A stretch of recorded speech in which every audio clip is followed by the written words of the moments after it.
Good morning সবাইকে, কেমন আছো? দেখো, এই চাউমিনটা কিন্তু তোমাদের সাথে আমি কম বেশি শেয়ার করেই থাকি। তো চলো আজকে এই চাউমিনটা কীভাবে আমি বানাই সেই রেসিপিটা তোমাদের সাথে শেয়ার করি। এই চাউমিনটা না আমি আমার মায়ের কাছ থেকে শিখেছিলাম। তো এখন নিজে বানানোর চেষ্টা করছি। আর দেখো, প্রথমে এখানে আমি গাজরগুলো কেটে নিচ্ছিলাম, তারপরে বিনসও কেটে নিচ্ছিলাম। হয়তো মায়ের মতো হয় না, তবুও আমি চেষ্টা করি কিভাবে মায়ের মতো করা যায়। আমার এটা খুবই প্রিয়, খুবই প্রিয়। তারপরে এখানে আমি আলু কেটে নিচ্ছিলাম সুন্দর করে, ঝুড়ি ঝুড়ি করে। এখানে আলুগুলো কাটা হয়ে যাওয়ার পরে এখানে ক্যাপসিকামগুলোও কেটে নিচ্ছিলাম।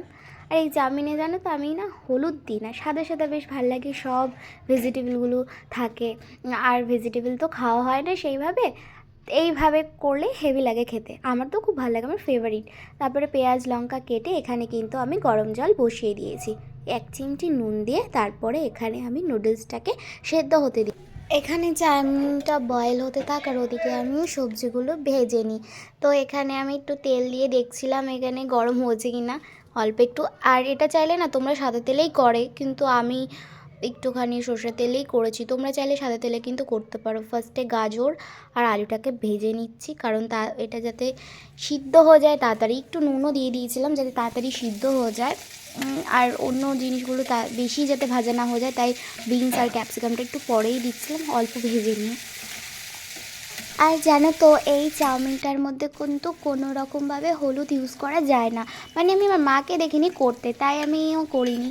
তারপর এখানে পেঁয়াজ আর লঙ্কাটাকে লাস্টে দিয়ে ভালো করে ভাজছিলাম, যাতে বেশি ভাজা যাতে না হয়ে যায়।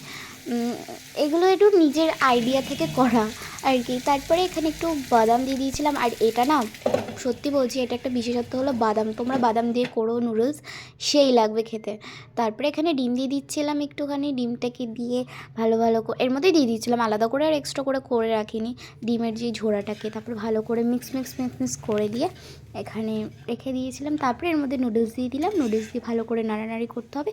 চাইলে একটু অল্প একটু নুনও দিয়ে দিতে পারো, কারণ এর আগেও অনেকবার যেহেতু নুন দেওয়া হয়ে গেছে। দিয়ে তারপরে এই দেখো ফাইনালি তোমার চাউমিনটা তৈরি। তো কেমন হয়েছে এটা কমেন্টে জানিও। আমার কোনো ভুল ত্রুটি তো অবশ্যই হবে, তো করতে করতে করতে করতে শিখে যাব। তো এই যে আমার সেই ফেভারিট চাউমিন।